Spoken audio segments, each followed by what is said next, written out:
మా ఎమ్మెల్యేలే అనుకోర్రి, పోయినోళ్ళే అనుకోర్రి. ఎవరైతే ఇవాళ కేసీఆర్ గారిని మోసం చేస్తున్న ఎమ్మెల్యేలు కావచ్చు, ఎవరైనా కావచ్చు, బిడ్డ ఎవరిని ఇచ్చిపెట్టాం రేపు అధికారానికి వచ్చినాక గుర్తుపెట్టుకోర్రి. ఇవ్వండి బ్లాక్ బుక్ రెడీగా చేసిన ఏ అధికారి ఎక్స్ట్రా చేస్తున్నారో ఇలా ఈ బ్లాక్ బుక్ లా మీ పేర్లన్నీ ఎంటర్ చేస్తున్నా. కౌశిక్ రెడ్డి గారు ఈరోజు ప్రెస్ మీట్ పెట్టి మాట్లాడుతూ ఒక సంసారి పూసలాగా పార్టీ మారిన వాళ్ళ ఎమ్మెల్యేలను ఎవరిని వదిలిపెట్టము, మా ప్రభుత్వం వచ్చినాక వాళ్ళను ఎవరిని కూడా ఇడిచిపెట్టమని చెప్తున్నా. నీవు అసలు కాంగ్రెస్ పార్టీ కష్టకాలంలో ఉన్నప్పుడు సిగ్గు లేకుండా అధికారంలో ఉన్న బీఆర్ఎస్ పార్టీకి పోయింది నీవు.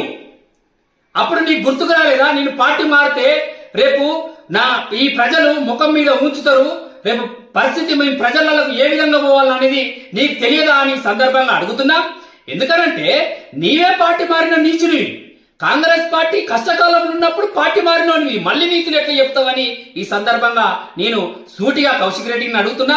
ఇంకొక మాట అంటున్నావు, ఇవాళ జిల్లా కలెక్టర్ను గాని, ఇవాళ జిల్లా అధికారులను గాని, ప్రభుత్వ అధికారులను మేము బ్లాక్ బుక్ లో రాస్తున్నాం, వాళ్ళ పేరును ఎవరిని కూడా వదిలిపెట్టామని చెప్తున్నావు.